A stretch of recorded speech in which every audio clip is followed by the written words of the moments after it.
അസ്സലാമു അലൈക്കും വറഹ്മത്തുള്ളാഹി.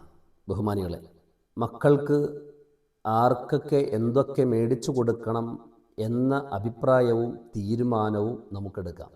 പക്ഷേ നീതിപരമായിരിക്കണം. മക്കൾക്കിടയിൽ നീതി പാലിക്കുക എന്നത് ഒരു പിതാവിൻ്റെ ധാർമ്മികമായ ഉത്തരവാദിത്തമാണ്. ബഷീർ ബിൻ നുഅ്മാൻ റളിയല്ലാഹു തആല അൻഹുവിനെയും കൊണ്ട് നബി സല്ലല്ലാഹു അലൈഹി വസല്ലമ തങ്ങളുടെ സവിധത്തിലേക്ക് പിതാവ് ചെന്നു. എന്നിട്ട് പറഞ്ഞു, നബിയെ, ബഷീറിന് ഞാനിതാ ഒരു അടിമയെ വാങ്ങിച്ചു കൊടുത്തിരിക്കുന്നു, അങ്ങ് ഈ സൽക്കർമ്മത്തിന് സാക്ഷിയാകണം എന്ന് പറഞ്ഞു.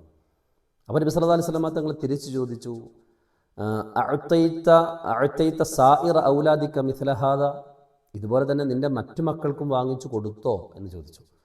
അപ്പോൾ പിതാവ് പറഞ്ഞു, ഇല്ല നബിയെ, എല്ലാവർക്കും വാങ്ങിച്ചു കൊടുത്തിട്ടില്ല, ബഷീറിന് മാത്രമേ കൊടുത്തിട്ടുള്ളൂ എന്ന് പറഞ്ഞു. അപ്പോൾ നബി സല്ലല്ലാഹു അലൈഹി വസല്ലമ തങ്ങൾ ചോദിച്ചു, അലൈസ തുരീദു മിൻഹും മിനൽ ബിർരി മാ തുരീദു മിൻ ഹാദ, ഈ മകനിൽ നിന്നും ഉദ്ദേശിക്കുന്ന ഗുണവും ഉപകാരവും മറ്റു മക്കളിൽ നിന്നും നീ ഉദ്ദേശിക്കുന്നില്ലേ?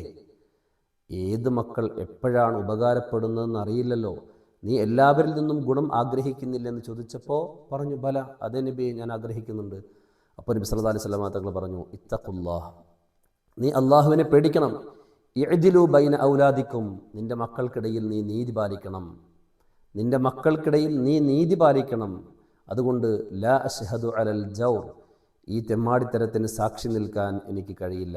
നീ പറഞ്ഞത് സൽക്കർമ്മം എന്നല്ലേ, പക്ഷേ ഒരു മകനെ സന്തോഷിപ്പിക്കുന്നത് നല്ലതല്ലേ? നല്ലത് തന്നെയാണ്, പക്ഷെ മറ്റു മക്കളെ പ്രയാസപ്പെടുത്തുന്ന രീതിയിൽ ആകരുത്.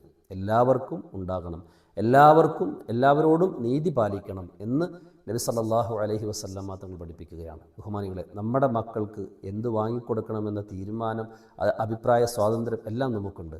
പക്ഷേ ആ വിഷയത്തിൽ നമ്മൾ നീതി പാലിക്കണം എന്നതാണ് നബി സല്ലല്ലാഹു അലൈഹി വസല്ലമ തങ്ങൾ നമ്മളോട് കൽപ്പിച്ചിട്ടുള്ളത്. അല്ലാഹു തആല നമ്മുടെ എല്ലാ മക്കളെയും സ്വാലിഹ്യങ്ങളിൽ ഉൾപ്പെടുത്തി അനുഗ്രഹിക്കുമാറാകട്ടെ. ഇരു ലോകത്തും ഉപകാരമുള്ള മക്കളായിട്ട് അല്ലാഹു തആല നമ്മുടെ മക്കളെ കബൂലാക്കുമാറാകട്ടെ. നമ്മുടെ മക്കൾ അഭിമുഖീകരിക്കുന്ന പരീക്ഷയിൽ ഉന്നതമായ വിജയം നൽകുമാറാകട്ടെ. അവരുടെ വൈവാഹിക ജീവിതങ്ങളിൽ അല്ലാഹു ബറക്കത്ത് നൽകുമാറാകട്ടെ. അവരുടെ ജോലികളിൽ അല്ലാഹു ബറക്കത്ത് നൽകുമാറാകട്ടെ.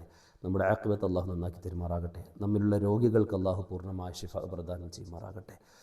നമ്മിൽ നിന്നും മൺമറഞ്ഞവർക്ക് അല്ലാഹു മഗ്ഫിറത്തും റഹ്മത്തും നൽകുമാറാകട്ടെ. വാഖിർ ദഅവതി അൽഹംദുലില്ലാഹി റബ്ബിൽ ആലമീൻ. അസ്സലാമു അലൈക്കും വറഹ്മത്തുള്ളാഹി വബറകാതുഹു.